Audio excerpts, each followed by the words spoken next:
क्या भगवान राम ने सीता माता के साथ अन्याय किया था? ये प्रश्न कई बार हमारे मन में आता है। हम रामायण पढ़ते हैं, कथा सुनते हैं।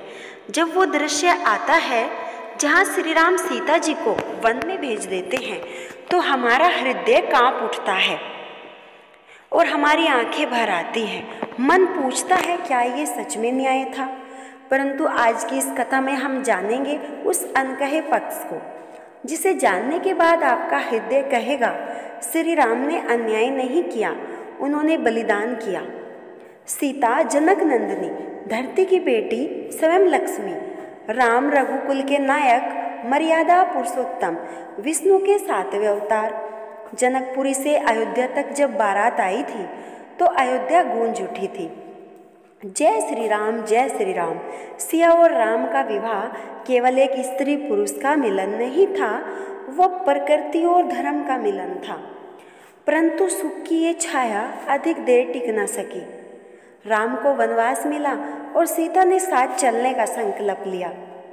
सखियों ने रोका, माता सुनैया ने समझाया, पर सीता बोली, जहाँ राम नहीं वहाँ जनक नंदिनी भी नहीं। और फिर शुरू हुई 14 वर्षों की वनवास गाथा।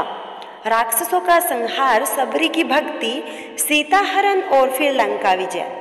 लंका जीतने के बाद सीता माता को अग्नि परीक्षा देनी पड़ी।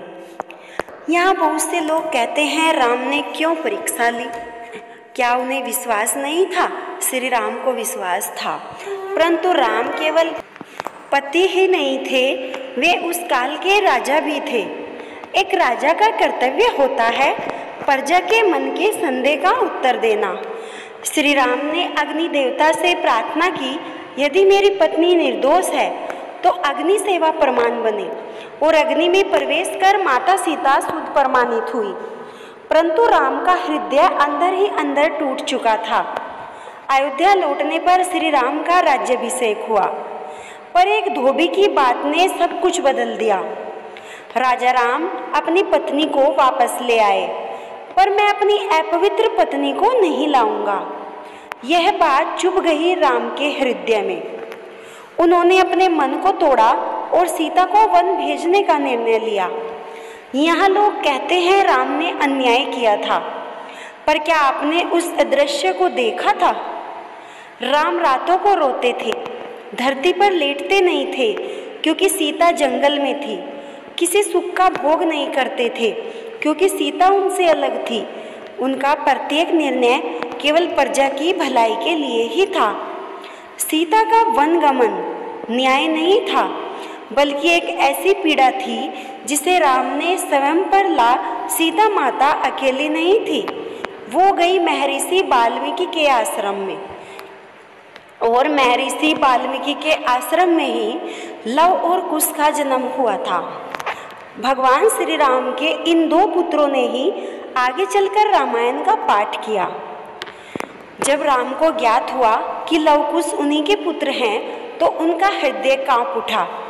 परंतु समाज का डर, रघुकुल की मर्यादा, सबके आगे राम विवश थे। जब प्रजा के समक्ष राम ने सीता को वापस बुलाया तो उन्होंने एक ही बात कही थी, यदि मैंने सदा धर्म का पालन किया है तो हे धरती माँ, मुझे समाहित कर लो। और धरती 2 भागों में फटी, माता सीता उसमें समा गई। राम उस क्षण चुप थे, नेत्रों में अश्रु थे, पर उन्होंने सीता को रोका नहीं। क्यों? क्योंकि वो जानते थे अब ये संसार सीता को और दुख देगा। इससे अच्छा है वो उसी धरती में लौट जाए जहाँ से वह आई थी। राम ने शेष जीवन बिना किसी और स्त्री के व्यतीत किया। भगवान श्री राम ने ना पुनर्विवाह किया, ना सुख भोग, सिर्फ प्रजा, धर्म और सीता की स्मृति रही।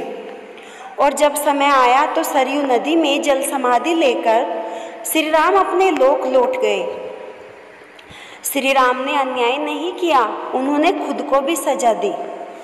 जो सजा सीता को दी वही पीड़ा उन्होंने भी जीवन भर कष्ट की। उन्होंने पति धर्म, राजा धर्म और लोक धर्म तीनों को निभाया। श्री राम ने किसी से अन्याय नहीं किया, उन्होंने बलिदान दिया। शवम को जलाया ताकि समाज में धर्म की मशाल जलती रहे। इस कथा से हमें क्या सीख मिलती है कि न्याय हमेशा सरल नहीं होता, कि धर्म का मार्ग कांटों से भरा होता है और कभी कभी सबसे बड़ा प्रेम वियोग में छुपा होता है। अगर आप मानते हैं श्री राम का जीवन केवल एक कथा नहीं बल्कि जीवन जीने की राह है, तो इस वीडियो को अंत तक सुनिएगा और कमेंट में लिखिए जय श्री राम।